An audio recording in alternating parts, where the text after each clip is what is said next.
The native people, and I know you've heard it said that the alpha and omega is not really the native way of looking at time. It's more cyclical. It's the beginning, and there's always a return. And it's hard once you have a certain concept of time to even conceive of a different concept. But in a practical way, a way of describing this, in a lot of native communities, in Choctaw communities, older communities, even today, it's like the stone that I talked about, where even though you may have an enemy, you would never say the thing that would forever make you the victor and them the loser. You would never say that. Not traditional people. You will have fights. You'd have fights, but you would always make the fight something that eventually would be repaired. And in some of the communities, there's a fire. It's called the Lulaya in Choctaw. It's a fire, and it's an ever-burning fire. And one family has the responsibility for keeping that fire burning. And then at the end of the year, around green corn dance time, the fire is, people bring things that represent quarrels they've had with other people in the community. It might be an article of clothing, it might be a fence stake, it might be a piece of paper representing a quarrel. And they carry these things, any quarrel they've had with someone the last year, and they lay them on that fire to be burned up.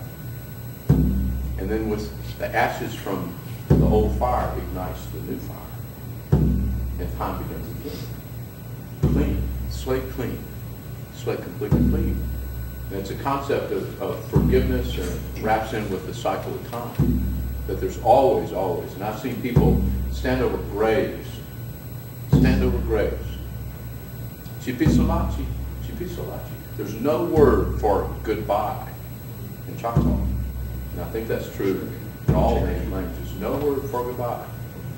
So when you're leaving someone, even unto death, even leaving someone to death, you never say goodbye. You never say, I'll not see you again, goodbye, farewell. Chipisolachi means, I'll see you in the future. And it's taken very literally. I've seen people wipe their faces and throw their tears on the coffin as it's being lowered. Chipisolachi. And they pull things. They pull watches. They pull kids. They pull flowers and hats, and they throw them on the graves. Chipisolachi. And it gives a wonderful sense of peace and security. And a friend of mine, Roxy Gardner, he died a few years ago. He was a Choctaw poet. And he said, did you really think our medicine was so weak it could be destroyed with freeways? They'll always be here. And we will always be here. This way of thinking will always be there. It's an always way of thinking. It's an earth. I wrote someone an email this morning about the powwow. Someone had complained about the traditional dance grounds, that there were too many emails getting out to too many non-traditional people. And I said, please don't take me off the email list. I'm trying as hard as I can through my hard-headed shoes to fill the earth. Let me know when these things are happening. I do the best I can to get back to the woods, but sometimes it's hard. You can't go back there as long as we want to. But we're river people. We're river people. We love the waters. When we dip into the rivers, we sing songs.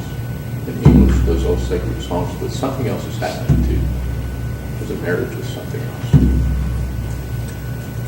Jesus, oh God, Jehoyosh, Abamiti, Alato, Jesus, no Fena, Jehoyosh,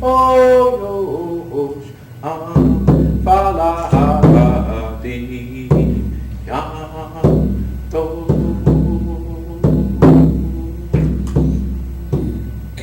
My great-great-grandfather walked on the Trail of Tears. His name was John Carnes, and he walked it when he was 10 years old. And on the trail, there was a song that was always sung to open things up. A song Methodist missionaries had brought to us. And John was always told by his dad, said, when you sing a song, rock your feet back and forth, lift them to the rhythm of the song. And it was cold, freezing cold. House had been burnt down in the middle of the night. All they had was what they had gone to bed with that night. This is why we tell stories, because often, most of the time, the stories are written by the people who win the war. And they're written in their language. So sometimes other stories slip between the cracks. So if you read in the history books about Trail of Tears, it talks about September 27, 1830, signing the Treaty of Debts in Rabbit Creek, and in the spring when the thieves thawed, they began to walk, but that's not what happened.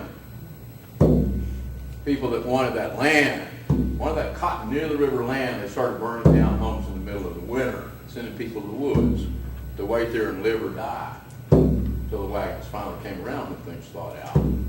So it was tough times. It was tough times. So he was told, lift your feet. And one morning he said, it's freezing so cold, I wrapped my arms around myself, and I didn't lift my feet. I just rocked to the rhythm of the song. And finally, when I lifted my feet, I knew how I was supposed to, because the ice grabbed a hold, bit into my skin, and the skin tore away. And I had no skin on the bottom of my feet, he said. So I was walking, and I was trying to walk on the heels of my feet, trying to walk on the sides of my feet, anything. I was slowing down, and I looked behind me. I was leaving big burgundy footprints in the snow. My father saw me keep turning, looking, watching my bleeding feet, leaving those tracks. He waited, and stopped, and he held John to him, and he said words that have been passed down around our family, all around, down around Choctaw Nation. I still hear them told back to me as if I don't know where they came from. He said, son, son, you cannot keep your eyes on the bloody footprints of the past. You must keep your eyes on where you're going. You're going home, boy. You're going home. It's a message far beyond the Trail of Tears and that long walk, and it's a message for everybody. You can't keep your eyes on the bloody footprints of the past. You must keep your eyes on where you are going. You're going home. And what Mama Day said in an interview about 10 years ago, you said if you could name one difference between a Western European scientific Greco-Roman Judeo-Christian outlook on life and an Indian way of thinking, what would it be? He didn't hesitate. He said Indians have never given up the belief in the reality of ghosts in the spirit world. Never given up the belief in the reality of it. So when my home was almost swept off the lakeside, and water was flowing across the dam right behind my house, 1 million gallons a second, and I saw a big old blue book floating backwards in treetops. The next morning I came down and I saw that that book was my father's Masonic Bible. That had been one of about 5,000 volumes in a little warehouse down right next to the place. And that evening, when I was awake about 3 o'clock in the morning, and I just knew he was in the room right next to me. He was just right there. He was there. There was no question. He was there. It was the aroma of his old cigar smoke and the feeling and everything. And I said, Dad, you're here to warn me that the house is about to be washed away. And I appreciate it, but I'm going to give just a minute in case you're just here to be with me. Because I don't want to spoil it running down the stairs if that's not what you're here for. I'm just going to spend a moment with you in case you're just here to say hello. And so I took 2-3 minutes and I just sat up in bed. And it was as if we were really spending the time together. It was amazing. He was just there. And I didn't have to say anything. He knew what I'd been up to. And then when it was over with, I walked downstairs and there was that old blue book, and that's when I realized what it was. Just floating out there. Next morning it was up in the neighbor's rocky flower bed, and I was able to get it. It was my father's Masonic Bible he'd given to my son, who was a pallbearer. And my son had stuck it in that old warehouse until he got moved into the White Sox apartment. And I didn't even know it was in there, and it floated backwards. Then he got a second one. I didn't have any problem knowing what it was. And I think the reason I want to tell it is, and close with this, is we all have those kind of sensations. We all have those kind of sensations, and we always turn our back on them. Most people, we just turn our back on them and say, oh, I know better than that. That's an old superstition. Sometimes just kind of let them flow. And sometimes those whisperings that's where the stories really lie. We'll ask you, a friend of mine, working on a book narrated by a 13-year-old girl I am. And I told her, I said, I don't know where that come from. And she said, that's the person who needs her story told. And she's just chosen you to tell it. So I'm gonna close it with that song that John and his family sang on the Trail of Tears. It was the first song that was ever translated from English into the Choctaw language, and it's as close to a national anthem as we have. Oh, something about the technique of storytelling.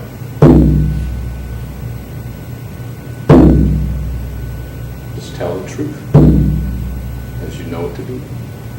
Just tell the truth and be as unafraid as you feel comfortable being. Short's always better than long. And no matter how sad the story is, it always needs some kind of warm humor in it. It does, no matter how sad it is, some kind of warm humor in it. And let us figure out a way to love everybody in the story. We need some way to care for everybody in the story, no matter how despicable they may be. Give them some motivation, something to care about. We want to care about everybody in the story. And what I found when I make that promise is that it trickles over into real life. So everybody I meet, I try to find something redeeming about everybody. It didn't start out as a project. I just noticed it was happening one day. This is that old song that they were singing.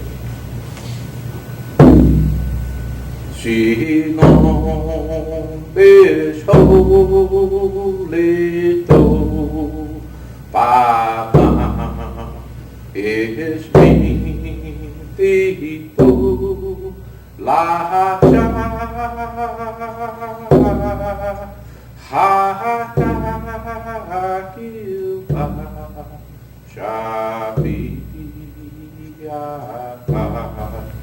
is be your last key. Thank y'all for coming out. You're a wonderful group of people.